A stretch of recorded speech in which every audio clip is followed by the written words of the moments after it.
peaceful and beautiful and physical and angry all at the same time. Were you idiot, your mind would cave in and your heart would explode within your chest. This is going to be a shame. Here we go! So that was quite a night in the NHL. It is, as I'm sitting here talking to you right now, it is about 9:45 p.m. on Tuesday night. Obviously, this dropping for you Wednesday morning. We will be talking to our buddy Kevin Michie in just a second, but thought I would drop in here first with a little update, little info, whatever you'd want to call it.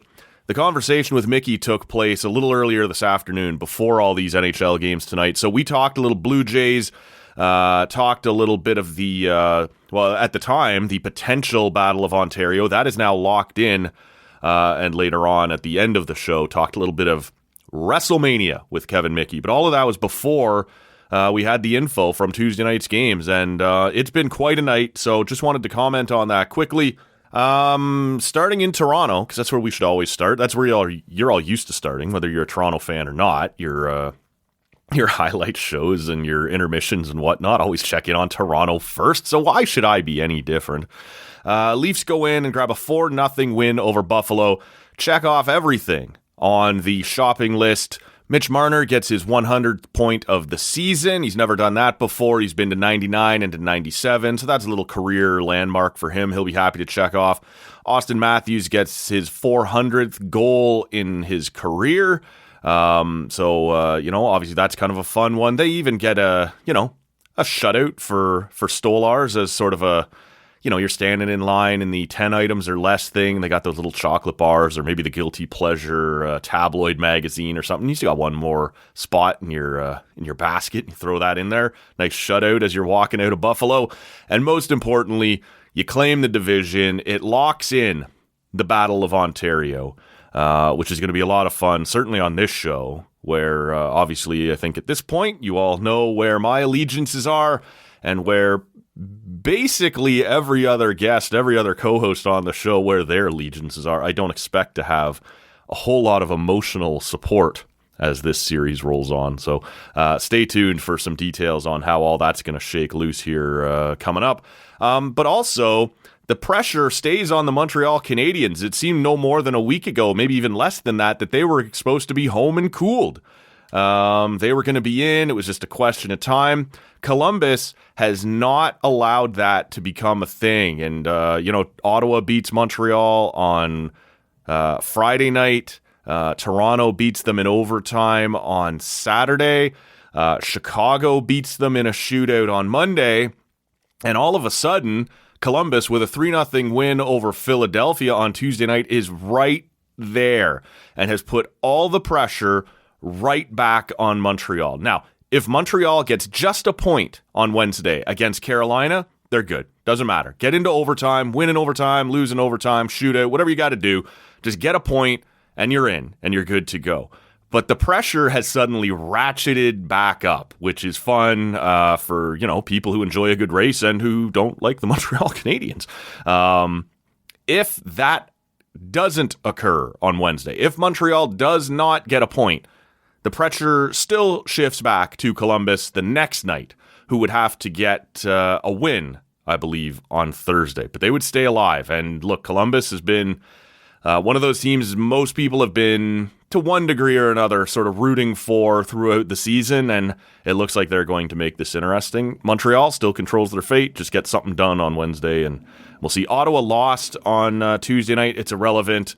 Hard to imagine that they were overly worked up about that game. They're not moving down. They're not moving up. They were waiting to see what was going to happen at the top of the division with Toronto and Tampa battling there. Like I said, with the Toronto win, it's locked in. By all accounts, it sounds like that series will start on Easter Sunday, just because Toronto plays again on Thursday, and Ottawa does as well. A bunch of the Eastern teams do. It sounds like Saturday will be West heavy, and then the Eastern series, most of them will start on Sunday, just because, finishing up the regular season on Thursday and then having to start a playoff series Saturday is a little bit rough. So it sounds like Toronto-Ottawa will start on Sunday, but we'll wait and see the details on that. But that was a game for Ottawa on Tuesday night of fairly little importance. You're just sort of waiting on everybody else to figure out who you're going to be facing, and we will have it for the first time in quite a while. The Battle of Ontario. Tampa Bay, I'll tell you for myself, really irritating on Tuesday night.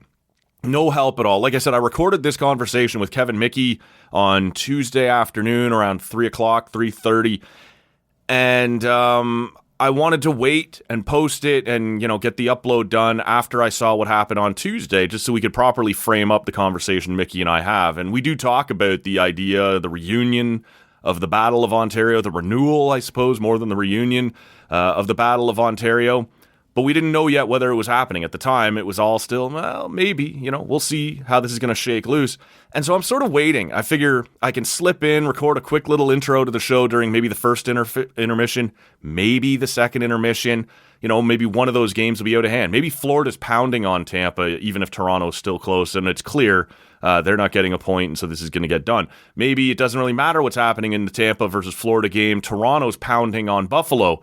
And, I can slip in fairly confidently and tee it up that way. And neither of those things happen. Tampa rolls over Florida. Toronto is tight. It's 1-0 at the second intermission. And you can't get in here. They make you wait right till the very end. Now they pull away, like I said. Robertson scores and Lorentz scores and Matthews and Marner, but all that happens in the third. So you're sort of stuck waiting. Tampa, no help, keeping the pressure on Toronto right till the bitter end. So like I said, it is Sens versus Leafs. Already have several text conversations having blown up on me since the end of that game, all from Senators fans, asking if I'm nervous, not really. We'll get into that down the road. I think once the series gets going, Sens fans will stop caring about whether Toronto is feeling the pressure and remember what it's like to be knee deep in this themselves and, what their own team needs to be doing differently. And, oh my God, do we really want to lose to Toronto? Like the same thing that happens to every fan base will creep back in. So it will be fun. We're going to try and create a little preview content between now and game one, which, like I said, sounds like it'll be Sunday. And then you will hear from Chris Hoffley. We'll be sitting in on the Monday show this week because of Easter weekend. There's some travel considerations, things going on in that regard. And so rather than record Sunday afternoon for a Monday morning drop, that seems kind of silly. If the Toronto-Ottawa game is going to go Sunday night, we will wait for that to play out. And then we will record early in the afternoon on Easter Monday. Easter Monday is always one of those weird things where some people have the day off, some people are back to work. Hoffley and I will record early in the afternoon, and I won't make you wait for Tuesday. As soon as it's done, I'll get that uploaded. So that'll be mid-afternoon on Monday, and we'll get that out there. And then throughout the series, we'll touch base with some of our other friends of the show and stuff, and just kind of have a little fun with this Toronto versus Ottawa thing that we haven't seen in a little while. But that's what you can look forward to here in the next little bit. I also think just maybe tomorrow, I think there's a chance you'll be hearing from Ian from the Whippersnapper Brewing Company. I don't want to promise anything on that front, but we're trying to work something out there. Big Sens guy, working on a Sens beer for them being back in the playoffs. We can maybe trade a couple of elbows here. We'll see what he's up to, and if he's got a little time, stay tuned for that. And then certainly, like I said, some preview action here on the podcast between now and game one. Been a while since we've done the Battle of Ontario thing, and it has never happened in the life of this podcast. So it gives us a little added wrinkle, something to have some fun with. We will enjoy it. We hope you do as well. Make sure you're subscribed to the podcast wherever you're hearing us right now, and we will get to our buddy Kevin Michie from Sportsnet right now.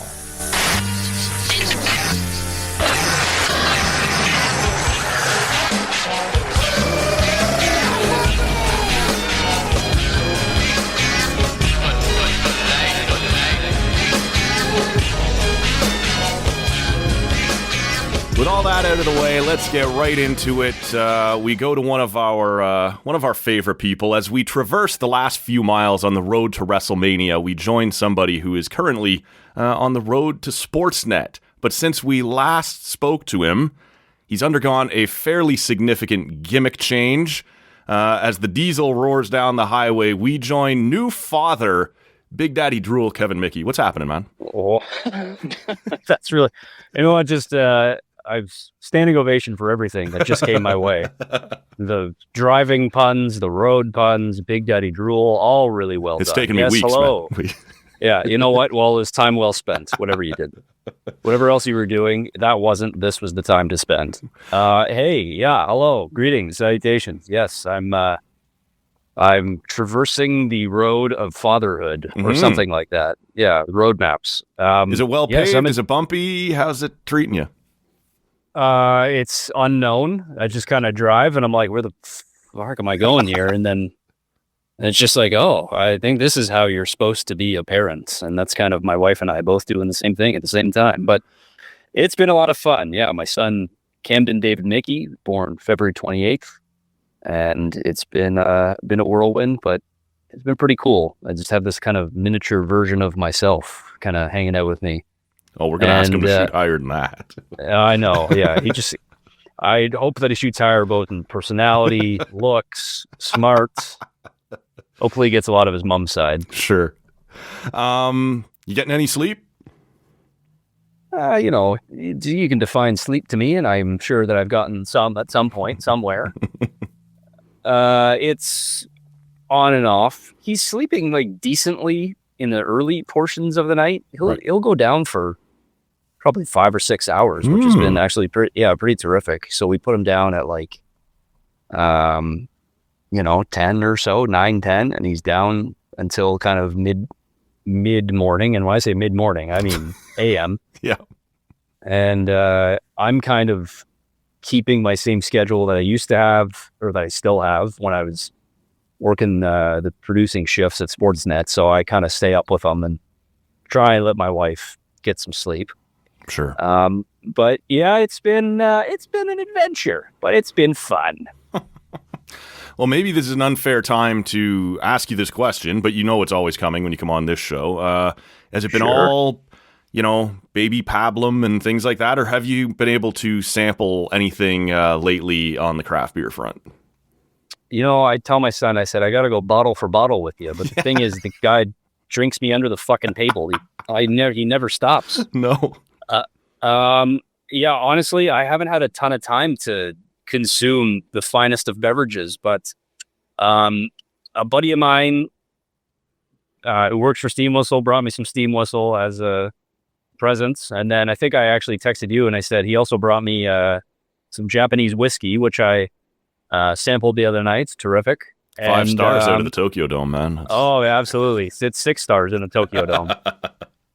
And then the other day, I got some the Crazy Canuck Pale Ale from Great Lakes, which is a favorite of mine. Yeah. So I can't think of anything new I've had lately. But yeah, that's kind of the gimmicks I've been diving into. Like we said, our friend here is on the road, so we won't ask him to partake at the moment. I am going to, though, just because I'm cool that way. This one it was a Christmas gift. I had the first half of it, basically right away at Christmas. But since in a few minutes here, we're going to talk a little bit of wrestling. This is the Stone Cold Broken Skull IPA. Oh, man, have you ever had it before? No. My sister was doing some Christmas shopping in the U.S. before Christmas and grabbed a couple of different things. So right after Christmas, I had the Broken Skull Lager. I have not yet had the IPA. So I went down to LA in 2018 or something like that, and me and some of my buddies, we went to the Broken Skull Brewery, or whatever the hell it's called. El Segundo, it says here. El Segundo. Yeah. Yeah, the El Segundo Brewery, and we tried a bunch of their beers, including the IPA.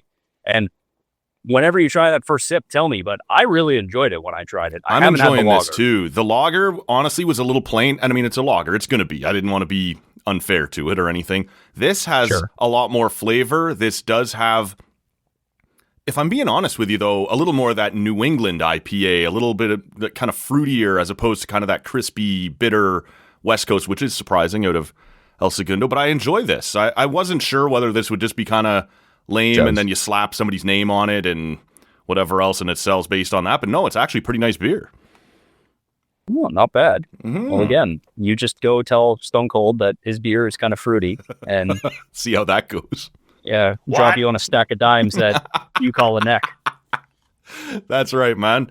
We'll save the wrestling talk for a few minutes here. I know you have had other things on your mind in the last little while, and maybe you've missed a couple episodes of Raw or SmackDown. Well, I can tell you that I've watched a lot of old wrestling just in the middle of the night, not doing anything but feeding my kid.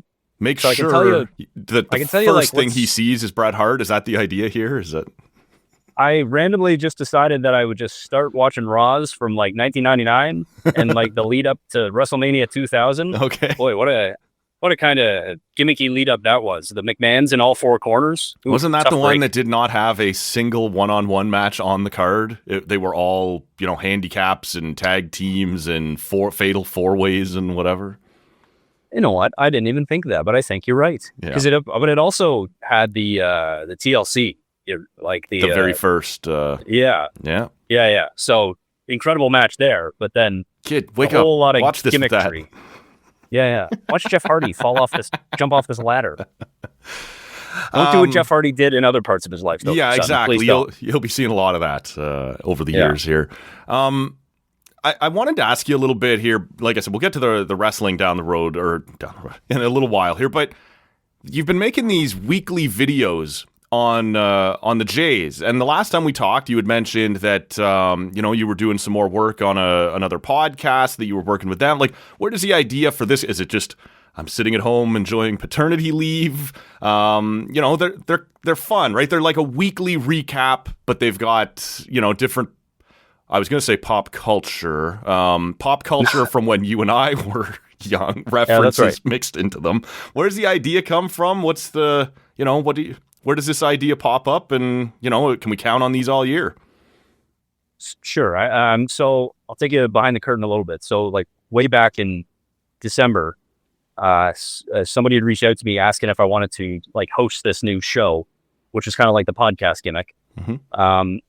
It's streamed live on the Wild's gambling website, like Wild Sportsbook, WILDZ. Okay. And they were like, we'll pay you to host the show. I was like, yeah, all right, that's cool with me, man.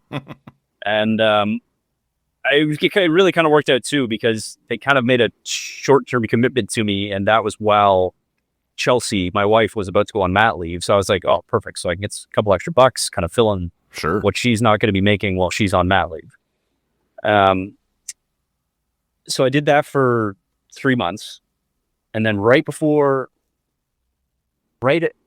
after Camden was born, or right before he was born, they were like, okay, so this sports book is not going to do the show anymore, but they're going to pay you to come up with content and post it.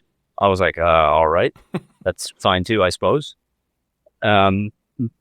So then I started just like trying to come up with various gimmick ideas, and the kind of weekly Jays thing was something that I thought of. And I was like, sure, I can commit to at least this video per week. So at least I'm guaranteeing myself some sort of cash per week. Sure.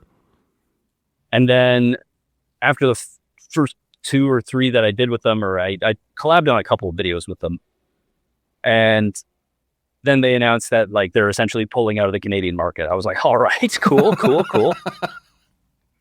So that's the volatility of the gambling industry right Seriously. now. I equate it to when weed became legal and like 1,000 weed shops opened up in your local hometown.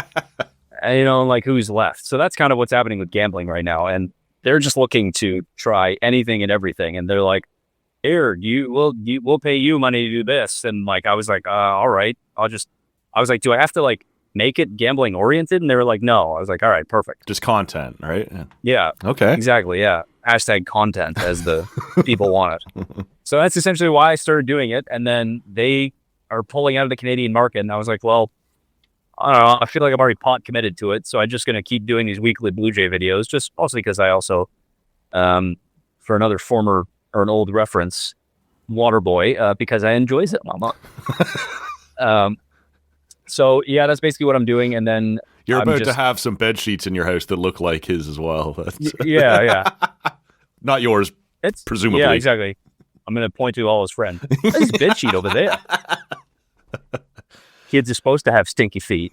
So is this, if other people like these are really fun. I have been sharing them on our social medias.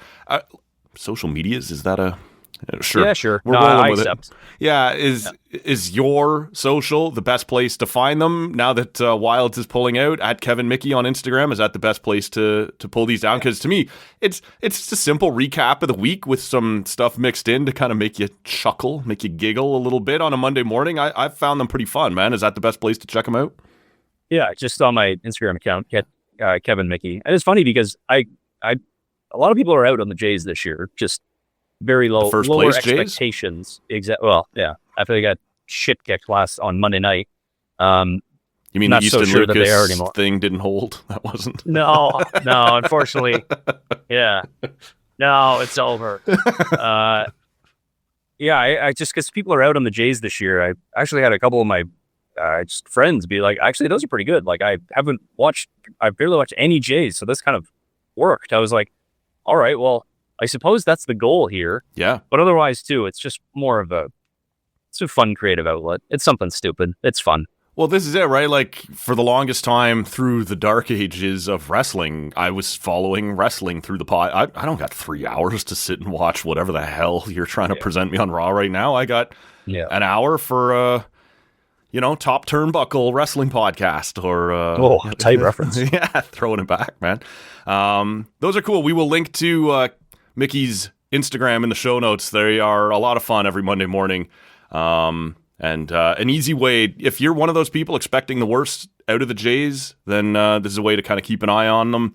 And like I said, kind of a laugh on a Monday morning. So I've enjoyed those, man. Well done.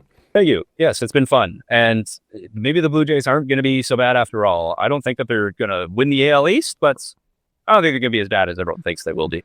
What do you think thus far? We're a couple of weeks in. I am, for the sake of the good listener, the reference of the good listener, we are having this conversation on Tuesday afternoon, so we are coming off a fairly significant shit-kicking from the Braves on Monday night, as you referenced.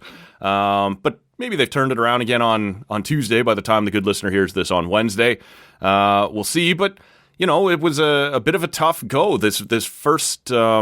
portion of the season was always expected to be really hard. Tough schedule. They went out, they go through the Mets, the Red Sox, and they have one rained out against Baltimore, but get the split there, which was life and death to get at the end. What have you thought thus far, man? Because it's been the rotation up until that last Lucas start has probably been a little above expected, maybe the top third of the lineup, slightly below, at least in terms of power. What do you think, Matt? Because it's sort of been the Bizarro World Jays thus far. So I would say that these results early on should bring Blue Jays fans a smile, regardless of how you got there. Because I don't think that a lot of what has been shown by the Blue Jays should inspire a lot of confidence, aka no injuries and no power from your big boys. AKA 0 home runs from Vladimir Guerrero Jr., Bo Bichette. Santander, he finally popped one. Yes. And then, I'm not sure George Springer is capable of carrying on with the way he's going. And it seems like he just almost gets hurt every Yeah, and Andres Jimenez, I'm not sure that you should count on him being the 2021 version, when he finished top 5 in MVP voting. Yeah. So it's hard to look at them and they can keep doing it. What they really need is for somebody to hit some ding dongs. And realistically, it's got to be Vlad and Tony and Bo. They're the ones who are going to have to do a lot of the heavy lifting on the offense. Because Taylor Heineman, I'm not so sure that you can count on it. There's a lot of guys that you just can't count on to continue these results. Sustainability is what you're looking for. The rotation, I have a decent amount of confidence that that Barrios, Gosman, and Bassett should be able to carry you through a good stretch of games. Those are good starters, especially it was scary when Gosman went into Queens, didn't strike anybody out, and his stuff looked terrible. That and then he comes out his next with him, every. I don't know what you'd want to call it, 4th start, every 5th start, where they're not interested at all in that splitter, and they just lay off it, and they just bat him around it, and then the rest of his starts seem fine. And so to have that happen so early in the season, you're like, uh-oh. But, I'm with you. Those guys have reputations, and at some point, age will catch up, but I'm not Sure. I'm not worried that it's right now. I was more worried about Bowden Francis coming into the year, thinking he sort of screamed, last year's regression. Yeah, David Schneider to me, wow, what a finish that guy had 2 years ago. And then last year, oof, right, I forgot you're a 28-year-old rookie and, Babe Ruth didn't arrive that way. This was sort of Bowden Francis had that killer finish last year, and you're like, can he keep going? And then he had the awful spring, but he's been okay too to start the season. So I think the rotation should be fine. Is it going to be sub 2 fine like it's been thus far? Perhaps not, but it's... I don't know, man. I never thought... There's enough... Go ahead. I was going to say, there's enough around the edges right now that shouldn't make you want to completely check out on what's happening. I think that there's a lot to look at that you could say, just wait, if Vlad gets hot with the bat. And we've seen players go through stretches into May where just they don't hit home run. Last year, Aaron Judge... this isn't a comparison of Vlad and Judge, but Judge, I think had we get to make that comparison. I'm sorry. Yeah, you know what? That's fair. Judge had 5 home runs heading into near the end of May, and he ended up smacking over 50 or whatever the hell he had. So, yes, I think you can have cold stretches and then expect better later. The concerns for me would be the long relievers. I don't have a lot of confidence there. I love what Jeff Hoffman's doing so far. Yeah. The fact that 2 teams flagged as physical and didn't want to sign him, it still scares me a little bit. Sure. But he's showing very early on that maybe we shouldn't be so scared about that. Jimmy Garcia looks fine. I'm not sure about Chad Green. And then the plethora of just kind of other relievers surrounding that. I'm also... I sure feel a little about bad guys. for Swanson, right? Last year, he went through that family thing with his kid, and that was totally reasonable. That ruined his spring, and he never totally got caught up after that. You're like, let's just get through a good spring this year, and he'll be fine. I'm not worried about that guy. And he didn't get through spring clean, and now you're back to worrying about that guy. Whereas, if you could drop him in with Jimmy and with Hoffman, you're like, man, the back end of that rotation is locked down. You're going to be fine. Maybe then you can use Yariel Rodriguez in more of a long man situation. But when you pluck him out of there again, and he'll be back, but he's off to another tough start. And the more, you have this conversation every year about somebody, it seems like, where, if they miss spring, they'll get caught up. You almost never do, right? It almost derails your whole year. Yep. And it's a scary thought, especially for Blue Jays fans who feel like the depth isn't there. And that's a justified thought as well. Yeah. So you hope that he comes back, or somebody like Brendan Little all of a sudden is the ghost of Mariano Rivera out there or something like that. He comes through as one of the better relievers you've seen. Perhaps Trevor Hoffman. I always call Jeff Hoffman Trevor Hoffman by mistake. Yeah. My co-host's been doing that too. We're just showing our age a little bit here. Yeah, exactly. Yeah. Oh yeah. Yeah. Hoffman came from the Padres, right? Of course.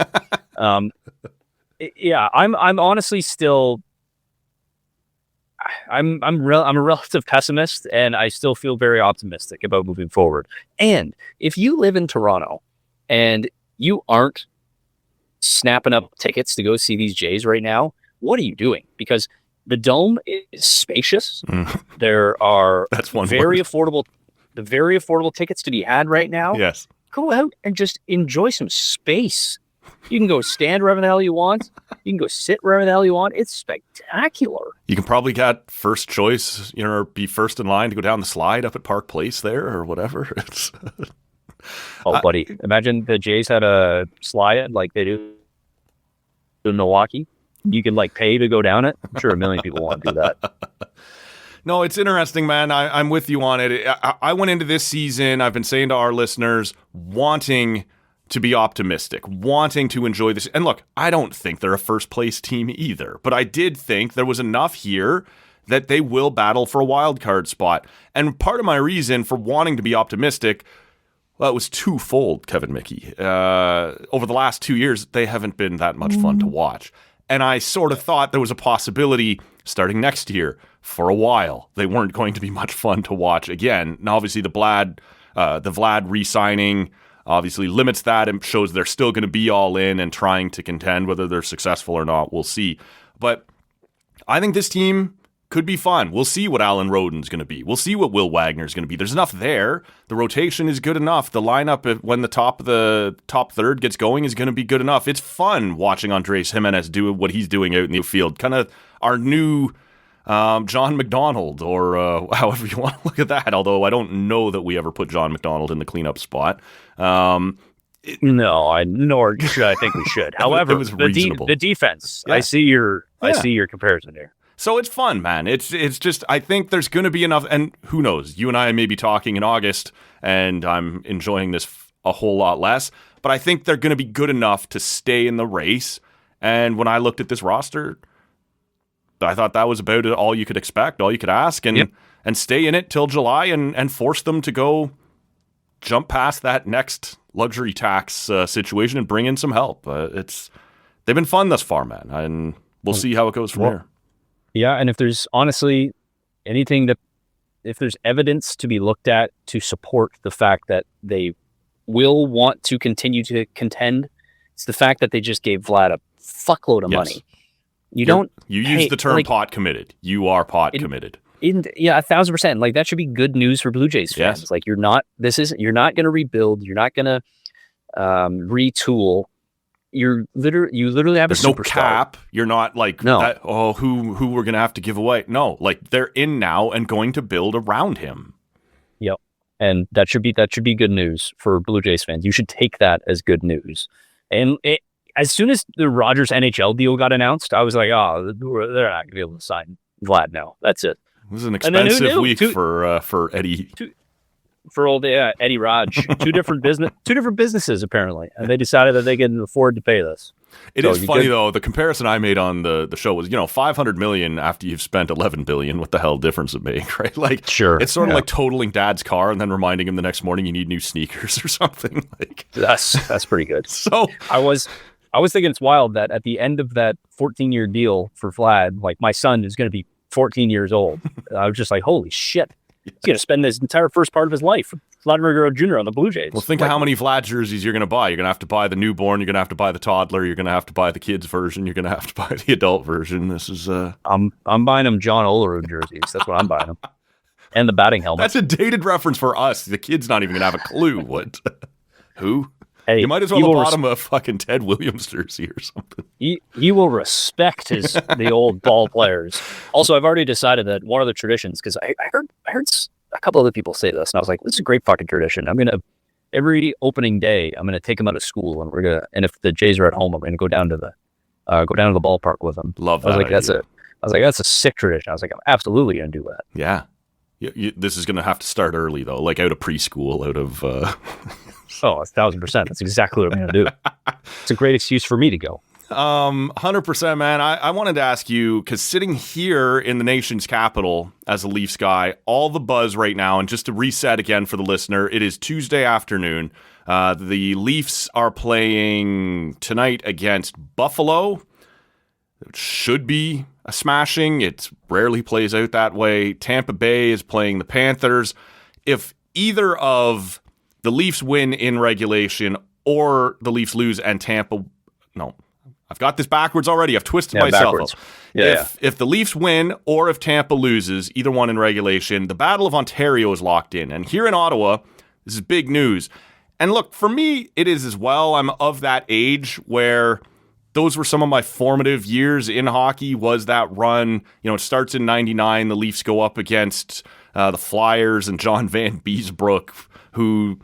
We weren't supposed to get Curtis Joseph. He was going to sign in Philly. They cheaped out and went with Van Beesbrook, and thank God Beezer gave it up to us in round one. Play Pittsburgh in round two, and then lose to not Dominic Hasek, but his backup, because Hasek is injured in the conference finals in 99. And then after that, it's 4 encounters with the Senators in 5 years. Those are some of my favorite memories in hockey. Like, my favorite guys when I think back are Curtis Joseph, right? Are Daniel Markov, are those Gary Roberts and these sorts of guys. Danny Markov, the salute that he gave after the Leafs beat the Pens in 99. Yes. Truly terrific.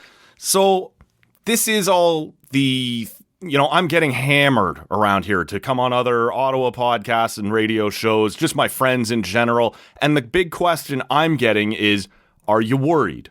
And if I'm being honest, I'm a little worried. And it's not necessarily that I think the Leafs are in trouble, although Ottawa has absolutely played Toronto tough. But for 20 years, I've had that easy crutch whenever an Ottawa fan comes to me and says, yeah, well, 4-0 in the playoffs, go away. I don't want to defend that title. I want to have this to lord over them for eternity if it was up to me. Is this making news down there when you're walking around the Sportsnet newsroom and talking to your colleagues? Are people itching for it down there? It's obviously going to be big television. But, are people as, I don't even know what the term would be, hopeful or optimistic that this is what's going to play out? And if so, are they worried about it? Like, sort of, what's the vibe around the possibility of the Battle of Ontario? So if I could right now, I'd get up and shake your hand for all those comments. So I'm also not sure that I'm the right one to ask this question to, because you're talking my exact language. It's hard for me to gauge the temperature because I'm all hot and bothered looking back at those previous Battle of Ontario, Get him, Steve Thomas, right? So as you're discussing this, how fitting. I'm going into Sportsnet as we speak to continue working on a feature surrounding looking back at the Battle of Ontario that will air on Friday on Sportsnet. And now, is this one of those things that obviously gets thrown out if the unthinkable happens and we're not getting the matchup? This is one of those projects you do that never sees the light of day. Yes, that's exactly what happened. Can I see it? Send it to me at least. You got it. All right. So the idea pretty much came to me because, as you just mentioned, my formative years in becoming a hockey fan were based during this time frame. When the Leafs, I was quite young when the Leafs went to the conference finals in 93 and 94. Same. It doesn't quite register the same. Still love Dougie, still love Wendell, but it's not quite the same. Totally. And I totally respect those teams and absolutely love looking back at that stuff. But for me, I was forged as a hockey fan with the Battle of Ontario at that time. Everything from, and those Leaf teams at that time too, everything from Danny Markov saluting Yager after the Leafs beat the Pens, all the way to Joe Nieuwendyk scoring the 2 softest goals you'll ever see on Patrick Rolane. Scores again! And buddy, when I tell you that I've been I went to our archives team at Sportsnet and said, can you bring in all this? And they said, for sure. And I've just been, I can't get any work done because all I'm doing is just watching all the old highlight packs and calls. Yeah. Bob Cole at Camden, his wake up! Look at this! At his absolute peak of power. Yes. In what he was as a play-by-play man. Him and Harry Neal, so fucking good. Everything that they did. Those games, incredible. And what I've been trying to do is help people understand just what this rivalry was. From a Senator's perspective, ignoring the result for a moment, this is finally when the Sens were good and they were relevant. Because they were just kind of a post-expansion, not great, doesn't really matter team for a lot of years. Yep. And finally, they started challenging. In 2003, they finished first in the East. They went to the conference finals, and that was just the year that they just so happened not to have played the Leafs. And there was that one year where they smashed us. You had to play every team in your division 8 times, and they won all 8 and lost in the play. Looking back, and I think the Leafs swept them that year. Yes. So the Leafs have 2 sweeps over them. And during that time frame, when the Leafs and Sens played the 4 times in 5 years, the Sens have double the amount of wins over the Leafs in the regular season. Right. So I would suggest to current Maple Leaf fans that if history teaches us anything, that you should not worry about the regular season. Now, you have to take that with a grain of salt, if only because the current iterations of these Toronto Maple Leafs teams don't necessarily inspire confidence when it comes to, I think that they can get it done in the playoffs. In fact, we've seen them not get it done in the playoffs over and over and over again. However, history suggests that the Toronto Maple Leafs, as a franchise, can lose consistently to the Ottawa Senators in the regular season before They go to the postseason and then dispatch the other side of Ontario quite handily. 2 sweeps, 2 7-game series, or 7-game series, 6 games, something like that. I can't remember now. But regardless. It also, this Toronto Maple Leafs team has shown the possibility that they can have a very good regular season and collapse in horrible form in the playoffs. And I wonder, I want to put this back to you. It's not a perfect analogy, but the high-flying, super skilled team of Hossa and Havlat and some of these guys versus Roberts and Tucker and Corson.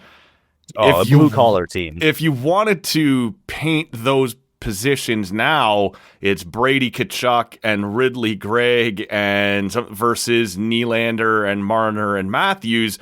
And if we're going to let history guide us at all, perhaps the shoe is slightly on the other foot. And up in the nation's capital, man, there is all kinds of talk floating around in both directions. Like, for years, Sens fans have quite rightly been able to point and laugh. Leafs can't get it done in the playoffs. They're a fraud. And they've been right. It's been fair. I can tell you it's uncomfortable the day after the Leafs are eliminated for me living here in the nation's capital. And really, that's the only lens I view the world through.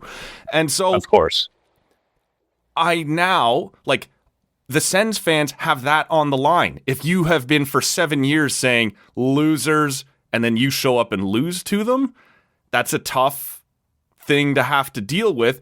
And yet, the opposite is true. The thing the Leafs have been trying to do for 7 years, if the Sens just walk in, slap Toronto out of the way, and carry on, that's going to be uncomfortable the other way, man. This is a fascinating series with a lot of historical dynamics. I don't know how much the current players care, but the fan bases are going to immediately remember what this feels like. Oh, yeah, big time. The stakes are huge, both in terms of current and future, what it means for everybody. I would also say that it's a great point you bring up of the contrast in the teams of the early aughts to now, because yes, the Leafs were a very blue collar team. Gary Roberts and Shane Corson and Darcy Tucker and Ty Domi. Chad the Leafs. Pilger had a big game 7 and 04. Tight. How about Corey Cross scoring a big OT winner? As he does. Corey fucking Cross. Perhaps his only goal in the league, for all I know. It's a great contrast. The one consistent I would look at is the Toronto Maple Leafs have another tough as shit coach behind the bench. They had a gruff Irishman behind the bench back then, and now they have a guy that they call Chief who can beat the shit out of anybody you ever win on the ice. And then it's funny that Travis Green is on the bench because I've going back and looking at all the old stuff, and he was a big part of it, man. Darcy Tucker running into the Sens bench to fight Chris Neal, and Travis Green was on the ice during that for the Toronto Maple Leafs.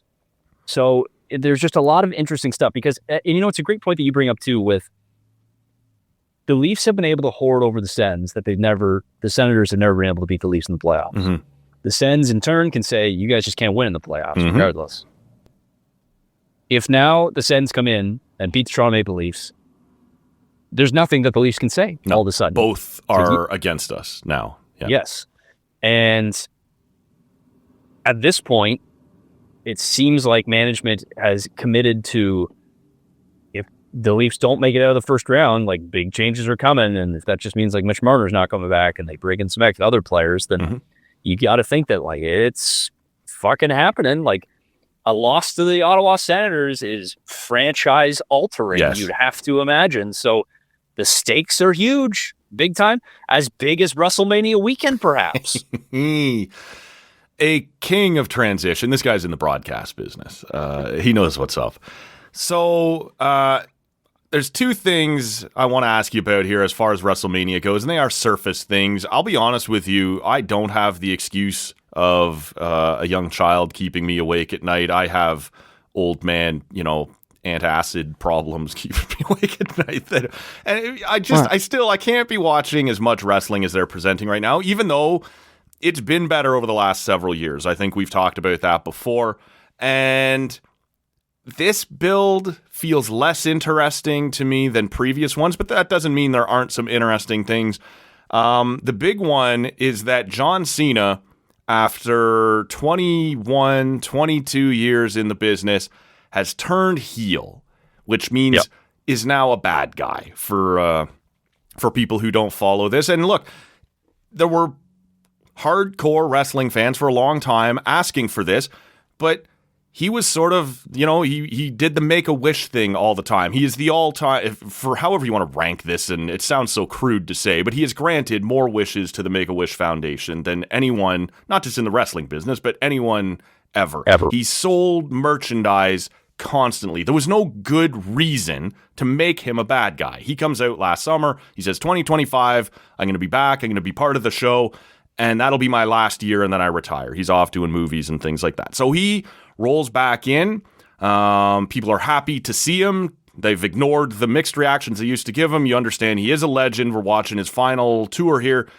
He's going to be, back for one more year. Let's enjoy it. And this is the moment they choose to turn him into the bad guy, turn him into the heel.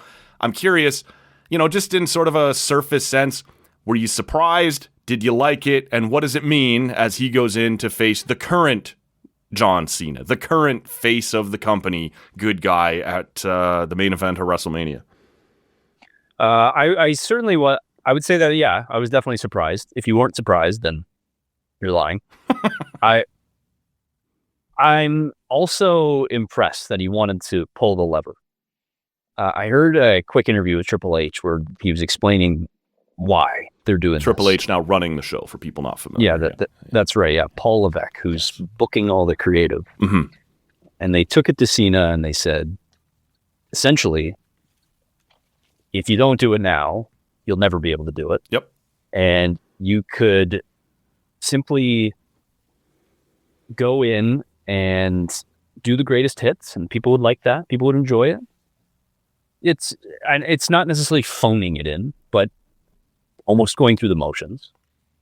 Yeah, it's Kiss's, retirement tour. Play all the hits, and you do it 17 times, which also often happens in wrestling. Sure. And Cena said basically he liked the idea of being challenged and doing something different and trying something new. So he's out there now to prove something, that he can pull off something that he's never done, and that is legitimately be a bad guy. And I respect the hell out of it. Sure. I really do. Do you expect by the time, whether he wins the title at Mania or not, that by the time he does get to December, wherever that is, that he's a good guy again? You got to let him retire that way, or would you let the story just play out how it's going to play out? And if people are still loving the bad guy run, then that's where the clock runs out. I think that just he'd naturally become a good guy again because the clock is running out and people know what's going on. Mm-hmm. So regardless of what happens, I honestly think that just people are happy to play along right now. Yes. That he's a bad guy. It's whatever he says, I don't know, I'm not buying I never liked the fans. Fuck you. Yeah, you did. So I just I'll always buy that a babyface at heart. And I think that just naturally he will transition back to a babyface, whatever happens at the close of this year.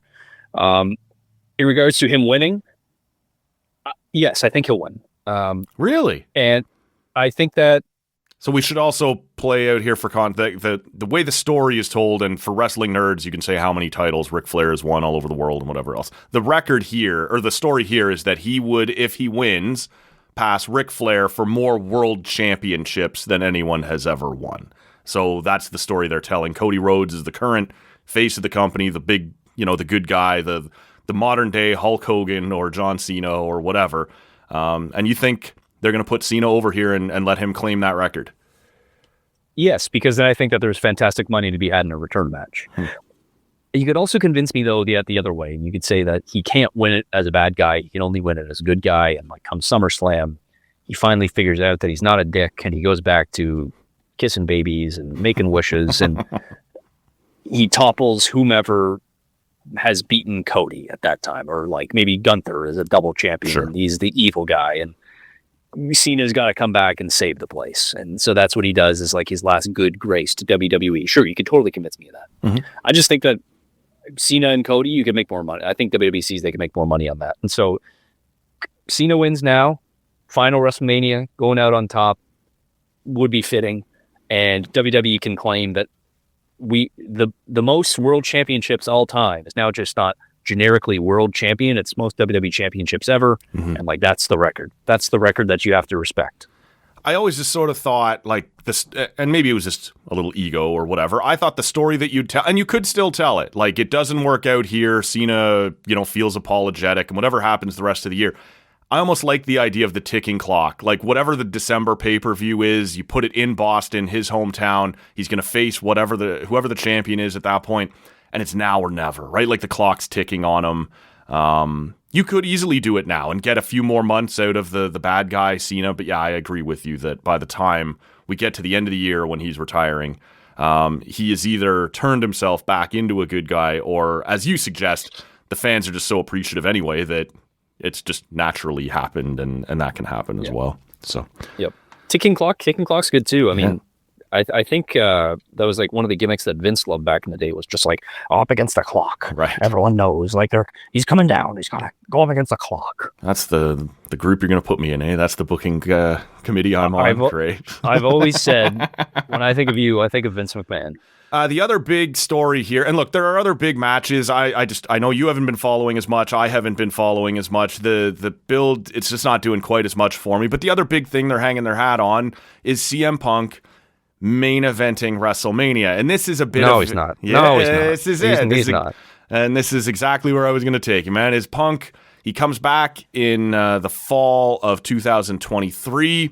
They're going to build him up for some sort of match at WrestleMania in 2024. It wasn't going to be main event. We were always doing Cody and Roman again there. But the thing that, for a casual wrestling fan, the story they're trying to tell on this one is when he left the company initially, CM Punk, one of his big things was they were never going to let me main event WrestleMania. So he disappears, he does the UFC thing, he's in AEW for a while, he comes back, and obviously one of his goals is to main event WrestleMania. But the big difference now is WrestleMania is a 2-night show when it used to be a 1-night show. And so they have, for as long as they've been doing the 2-night thing, they obviously call it a night 1 main event and night 2 main event. And in the strictest of, it's correct. Whatever show you're at, the final match is the main event. And so he's going to wrestle Roman Reigns and Seth Rollins on night 1 in the final match. And they have tied this into the story because it was so public how frustrated he was and how this was a career goal to main event WrestleMania. The story to me has fallen apart a little bit. I don't find it overly intriguing, and I'm feeling a little fed up with the constant main event things. It's sort of like, we have 2 Game 7s, but really we all know one is Game 6. Like we just, it's not a great story. And maybe I would feel better about the story if they just told it as it was and let it organically play out as the last match on night 1. That would be fine. But to pigeonhole this main event story into it, he's got to know too, right? Like this isn't the WrestleMania main event. Where you at on what they've done with Punk here and this main event story? It's exactly similar to what you said, where I think that even all the fans watching were just like, this isn't the main event, right? Like how many matches are there? Whatever, 16, and he's technically match 8 or 9 of 16, and like this ain't the main event. And I think it was the storyline makes sense. Sure. Yes. But it's kind of foolish to try, we'll tell you what the main event is. Yes. Like, what? No, WrestleMania 18 in Toronto at the Spacious Dome. Main event was Rock and Hogan. They just forgot to put it on last, right? They sent the title match out last. And Lionel Hutz, there's the truth and the truth. That's right. Here is that this ain't the main event, and whatever. Like the story's fine. They all fucking hate each other. I get it, and sure, it'll be moderately entertaining. I'm going to be at Sportsnet on Saturday night anyway, so I won't be able to completely pay attention. It's night 1 of the playoffs. Now. Did you know that you can watch it later now? Oh, tight, fantastic, buddy. You think I got time to go home and watch this? I assume you'll be up at 4-hour 4 show. And Sure, I'll just put it on at 4 and stay up till 8. Like, hi, honey. But actually, Sunday, I'm some wrestling shit. So Saturday, I don't know what the hell I'm going to be doing other than producing the show at Sportsnet that night, the overnight show.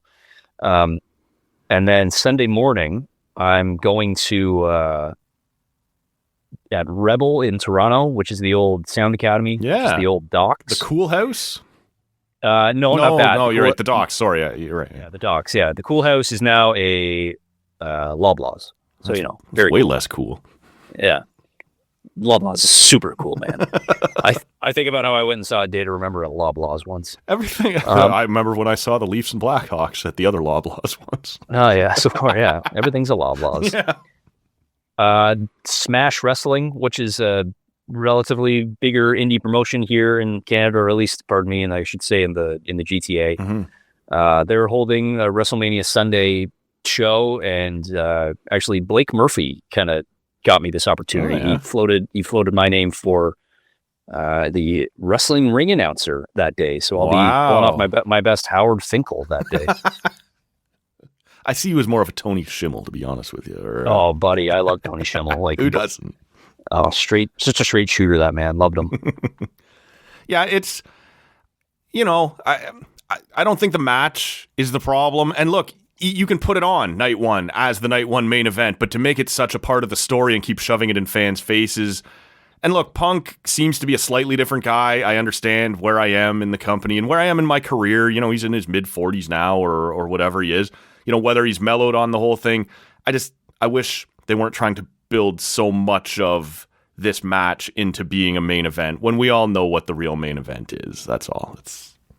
No, I'm totally with you. And I honestly can't think of a lot of other matches on the card. Jey Uso and Gunther. I know that's happening. Yep. So Jey Uso could win, and then everyone can yeet. That'd be cool.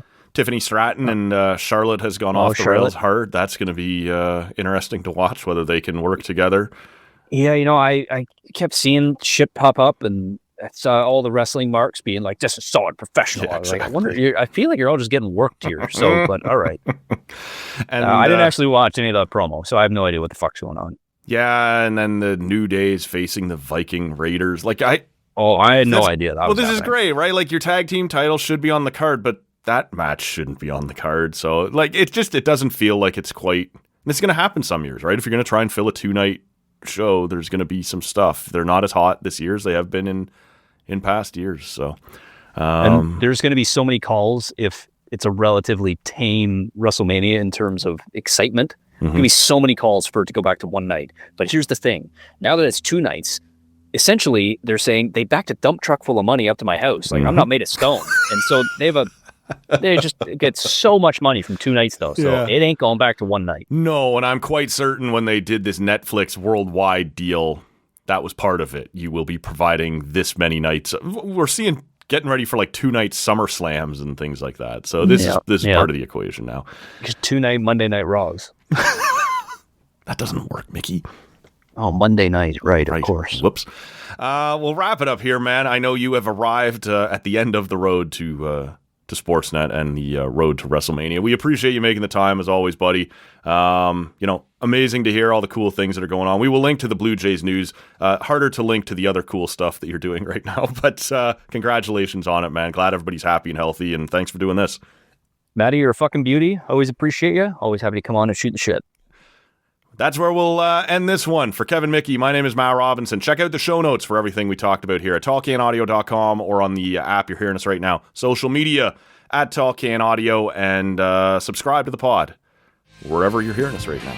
That'll do it. We'll see you next time. I thought it generally sucked. I didn't think it was a specific suck. I thought it was like an all-encompassing type of suck. So, we're going to try and rectify that. But for right now, I'm going to be pretty pissed about it.